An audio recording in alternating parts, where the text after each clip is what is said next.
e com Deus. A vida do Salvador na terra foi de comunhão com a natureza e com Deus. Nessa comunhão, ele revelou-nos o segredo de uma vida de poder.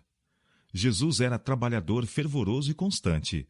Jamais existiu entre os homens alguém tão carregado de responsabilidades. Jamais outro conduziu tão pesado fardo das dores e pecados do mundo.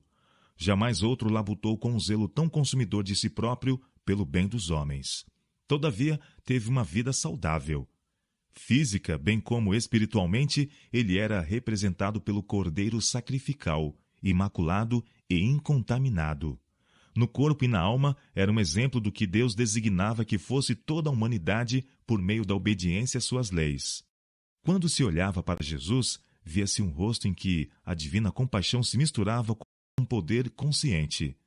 Ele parecia circundado de uma atmosfera de vida espiritual.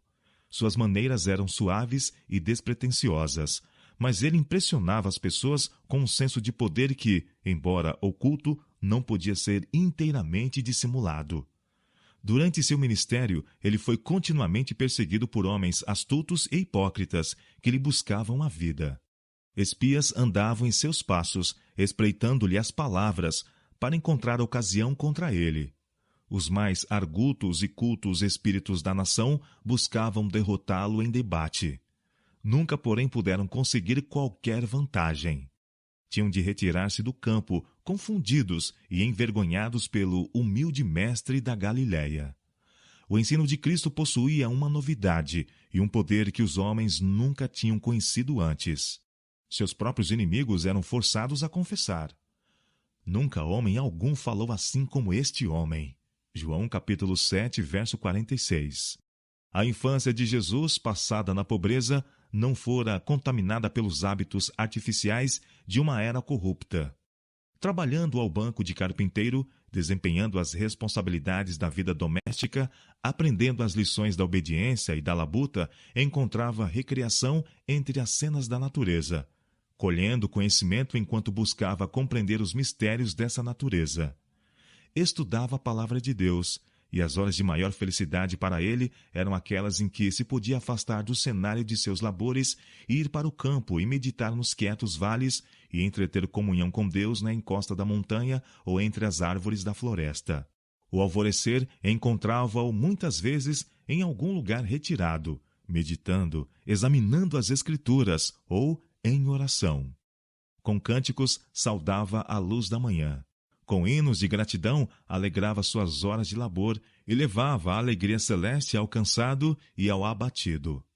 Durante seu ministério, Jesus viveu em grande parte ao ar livre. Suas jornadas de um lugar para outro eram feitas a pé, e muito de seu ensino foi ministrado ao ar livre também. Ao preparar os discípulos, ele se retirava muitas vezes da confusão da cidade para um lugar tranquilo nos campos, mas em harmonia com as lições de simplicidade, fé e abnegação que lhes desejava ministrar.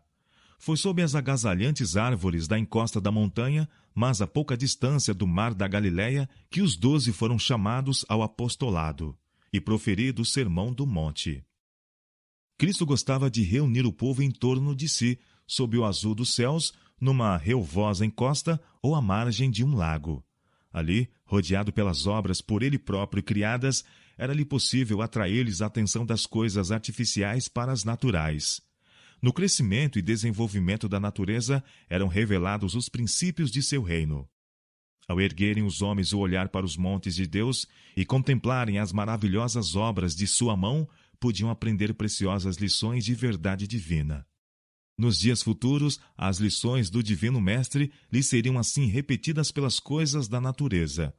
O espírito seria elevado e o coração encontraria descanso.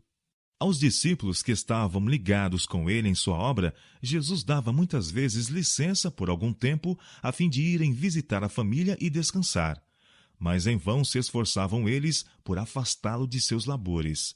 O dia todo atendia às multidões que iam ter com ele, e ao anoitecer, ou bem cedo de manhã, retirava-se para o santuário das montanhas em busca de comunhão com o Pai. Muitas vezes, o incessante trabalho e a labuta com a inimizade e os falsos ensinos dos rabis o deixavam tão fatigado que sua mãe e seus irmãos, e mesmo os discípulos, receavam que sua vida fosse sacrificada. Mas, ao voltar das horas e orações, que encerrava o atarefado dia, notava-lhe o aspecto sereno do rosto, o vigor, a vida e o poder de que todo o seu ser parecia possuído. Das horas passadas a sós com Deus, ele saía, manhã após manhã, para levar aos homens a luz do céu. Foi justamente depois de voltarem da primeira viagem missionária que Jesus disse aos discípulos: "Vinde à parte e repousai um pouco." Os discípulos haviam voltado cheios de alegria por seu êxito como arautos do Evangelho, quando os alcançaram as novas da morte de João Batista às mãos de Herodes. Foi para eles amarga tristeza e decepção. Jesus sabia que, deixando Batista morrer na prisão, provara severamente a fé dos discípulos. Com piedosa ternura, contemplou-lhes o semblante entristecido, manchado de lágrimas. Lágrimas umedeciam-lhe também os olhos e a voz ao dizer: "Vinde vós aqui à parte, a um lugar deserto, e repousai um pouco."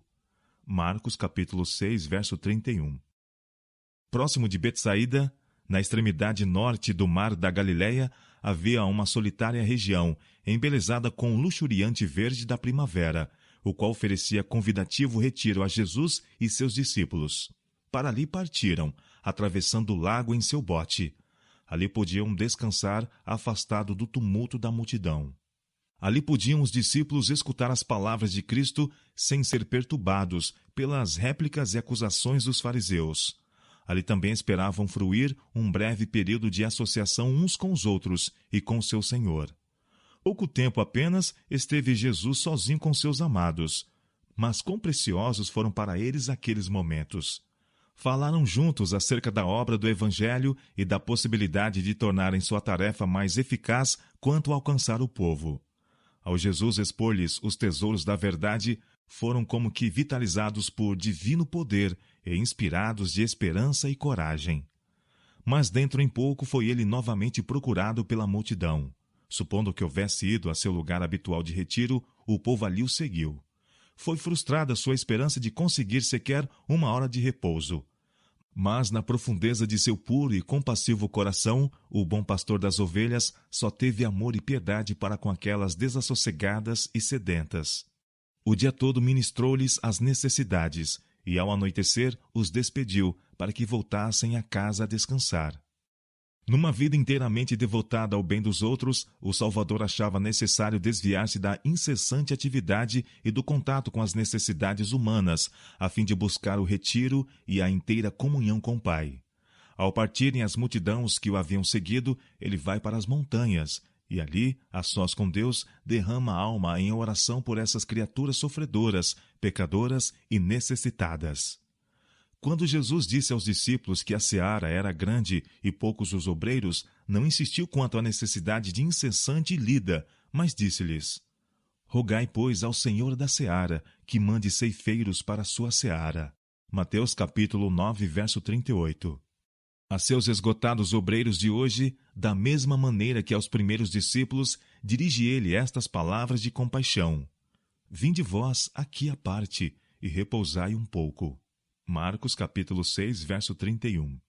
Todos quantos se acham sob as instruções de Deus precisam da hora tranquila para a comunhão com o próprio coração, com a natureza e com Deus. Nele se deve revelar uma vida não em harmonia com o mundo, seus costumes e práticas. É-lhes necessário experiência pessoal em obter o conhecimento da vontade de Deus.